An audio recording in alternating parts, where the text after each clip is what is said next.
That's where they balance the country's books. That's where they make sure Tony Blair, isn't it? You know, isn't it? You see, isn't it? You know, I've written to the British people. Mr. Teeth, Tony Blair, the only man whose teeth are visible from space. That's where they make sure he's spending the government's money correctly. That's my water. It's okay, just don't worry about it. Got me water.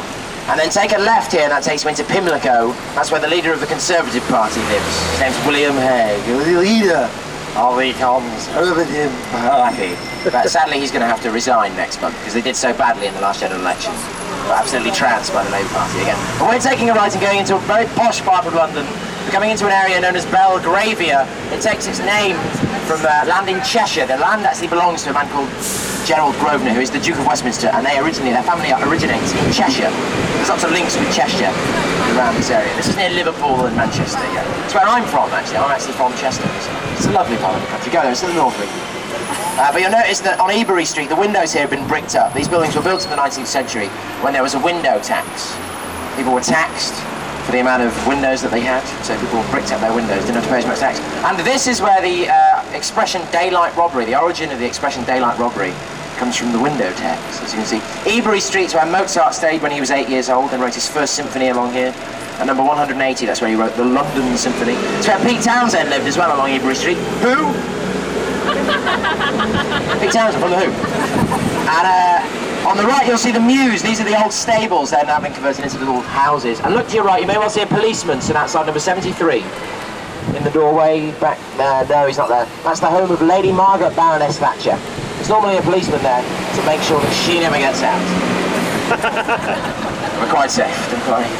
And this is Eaton Square. Andrew Lloyd Webber sold his house recently in Eaton Square for £12.5 million.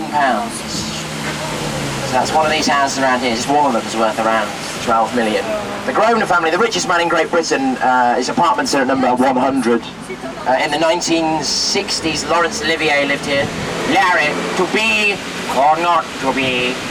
That is the question. With his wife Vivian Lee. But frankly, my dear, I don't give a damn.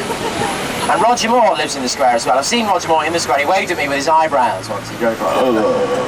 800 years old this year, Roger. He's doing very well. Do you think he's had a facelift? I'm not entirely sure. And he's got a green Rolls Royce. The registration is 007. Grow up, Roger. Get over it, Roger. It's a long time ago now. Also, George Michael lives around here as well. The singer that went into a toilet to spend a penny and came out with a copper.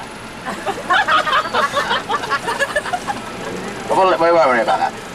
The church is St. Peter's of Eaton Square. Omar Sharif lives around here as well.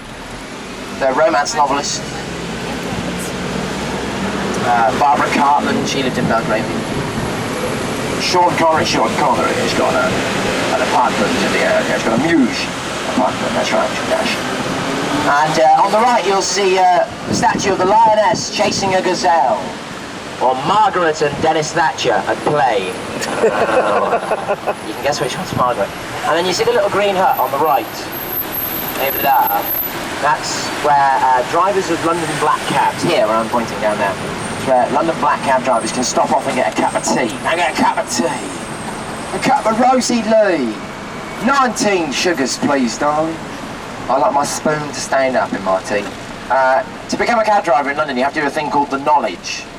We have to learn every single street within a 6-mile radius of Marble Arch, and then after you think you know it, you're tested on 463 routes around London. It can take anything up to 2 to 3 years to train to become a cab driver in London. And they earn loads of money, they get about £500, £600 a day, they do very well. Our next stop is for Buckingham Palace. It opens to the public on the 4th of August. So next month it opens to the public when the Queen goes on her annual holiday to Balmoral, to Scotland, where she goes every year with her family. But the stables is open all year round. Buckingham Palace has its own stables where they keep all the big horses and their carriages.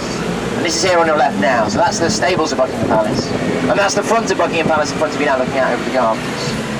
The entrance for the Royal Mews is here on your left. And this is our stop for the changing of the guard ceremony. We're a little bit early. The changing of the guard ceremony is at 11:30 every morning in the summer. So if you want to see the change in the guard ceremony, it's going to be, what's that? 10:15, so an hour and 15 minutes for the change of the guard. You could get off here, go to the Royal Mews, and then go to the change of the guard ceremony. Anyone for the change of the guard ceremony, this is where you want to get off. It's straight up, it will be in an hour and 15 minutes, straight up there and on the left.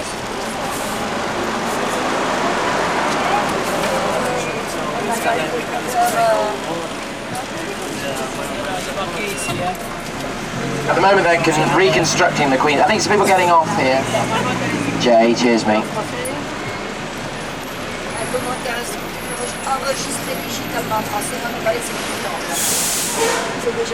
Do you want the one in front of us?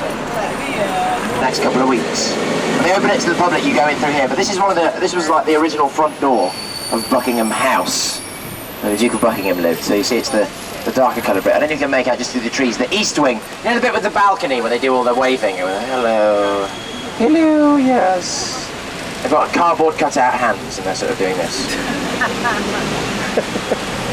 Rolling up cigarettes. That's actually the back end of Buckingham Palace. People think it's the front because it's on the postcards and the wave and stuff, but it's actually the back end. They can't call it the royal back end though, obviously, so it's called the East Wing. And there's the Victoria Monument, on top of which is the golden statue of Victory.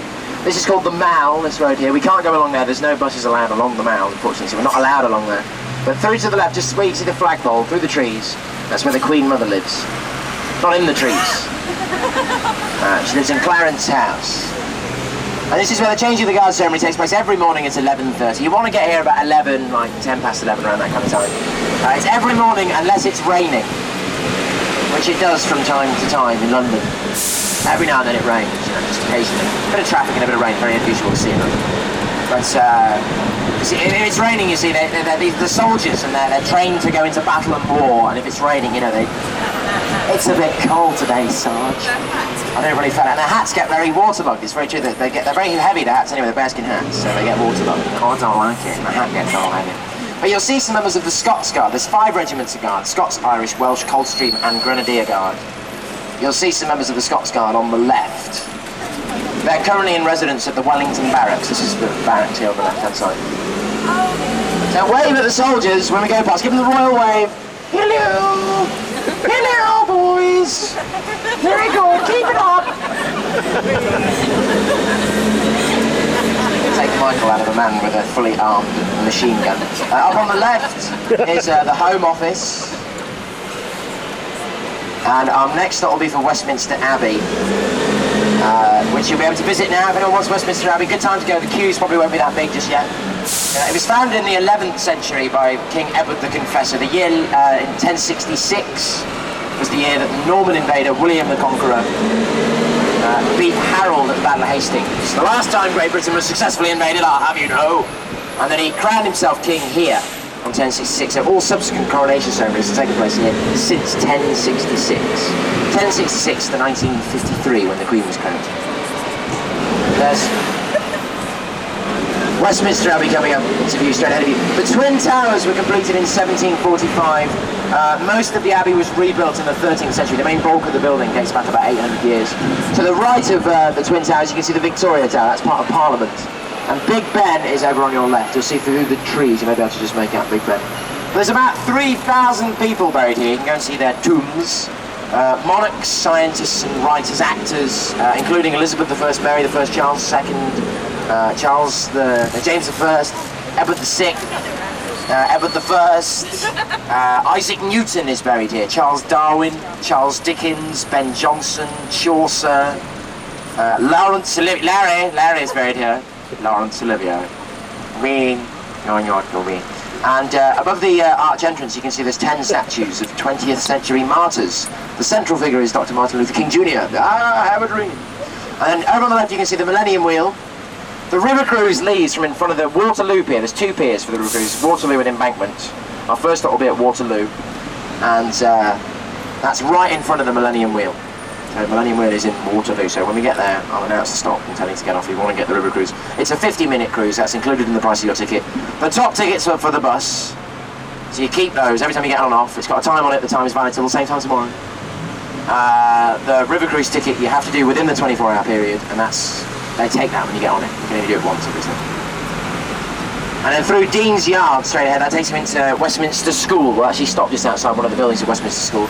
It's the only school in Great Britain which exclusively educates choirists, choir boys.